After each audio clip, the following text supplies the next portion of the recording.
Imagine a seguinte situação.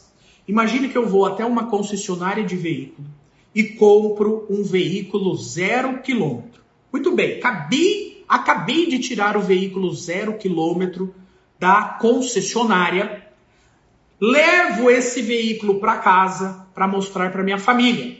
E quando a minha família está lá, olhando o veículo novo que eu acabei de adquirir, o veículo não abaixa o vidro elétrico. Não abaixou o vidro elétrico, tem um problema ali, um defeito na fabricação desse modelo de veículo, desse veículo que eu adquiri. Muito bem.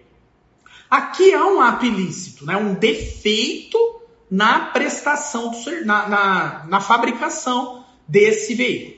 Eu tenho o meu direito agora de ter esse veículo consertado. Eu levo esse veículo até a concessionária e a concessionária faz o reparo do vidro elétrico. Tinha lá algo solto, a concessionária fez o reparo e o veículo ficou em perfeito estado de funcionamento. O vidro está baixando e subindo eletricamente. Eu tenho direito a um dano moral em razão disso? Isso configura dano moral? Bom, vamos lá. Eu tenho aqui um ato ilícito. Eu tenho aqui uma proteção no sistema jurídico que confere a mim o direito desse defeito ser reparado. O defeito foi reparado. Isso configura dano moral? Bom, vamos lá. Vamos analisar a intensidade. Esse defeito, ele deve ser suportado por todos os consumidores.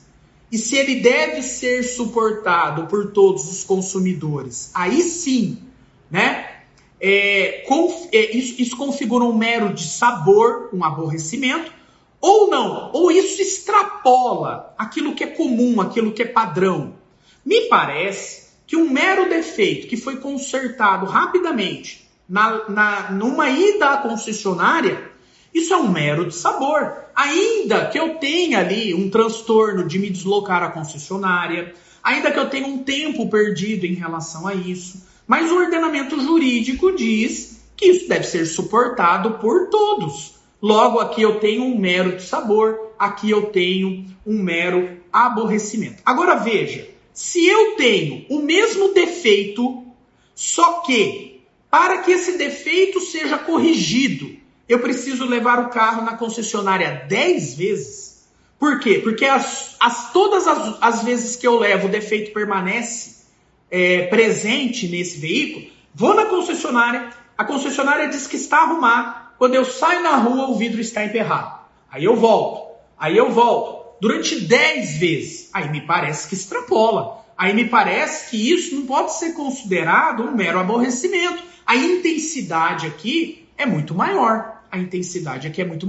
Aqui tem o desvio produtivo do tempo. Eu tive que ir 10 vezes à concessionária para que esse produto fosse corrigido. Aqui tem dano moral. Aqui sim, extrapola o que deve ser suportado por todos, segundo as regras da experiência. Professor, eu como consumidor tive que me deslocar para consertar o vidro do veículo por meia hora, porque eu morava a 40 quilômetros de distância dessa concessionária. Fui lá na concessionária, me desloquei esse trajeto todo e demorou 1 hora para que o veículo fosse consertado em relação ao seu vidro. Bom, isso extrapola, né, aquilo que deve ser suportado por todos diante de um defeito de fabricação de um vidro, onde a concessionária tem o direito, né, antes de trocar, de fazer o conserto, de reparar. Me parece que não. Me parece que isso não extrapola, né? Ainda que eu tenha perdido um tempo aí. Isso faz parte do cotidiano, faz parte das nossas missões que temos aí durante os entraves, né? Durante as questões que temos que resolver. Agora, a reiteração desse comportamento extrapola, aí configura o dano moral. Professor, e se ao invés de ser um vidro que não abaixa, é um motor que não funciona? Aí o vício é grave. Aí sim, aí o vício é grave, aí vai demorar na reparação, aí você vai ficar sem o veículo, aí extrapola, aí configura o dano moral. Quando que essa intensidade, como que essa intensidade é analisada entre o dano moral e o mero dissabor? Ela é analisada segundo o comum das coisas, segundo o padrão comum, aquilo que deve ser suportado por todos. Se está dentro daquilo que deve ser suportado por todos, é mero dissabor, não tem dano moral. Se extrapola, tem dano moral. Tem dano moral no caso concreto. São as máximas de experiência que vão analisar, né, os padrões de conduta que se deve ou não ser suportado pelas pessoas para configurar ou não o dano moral. Portanto, resumindo, para caracterizar o dano moral, você tem que analisar a situação do caso concreto.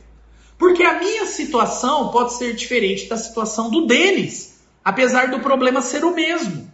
Então nós temos que analisar cada caso concreto, levando em consideração as circunstâncias específicas da vítima.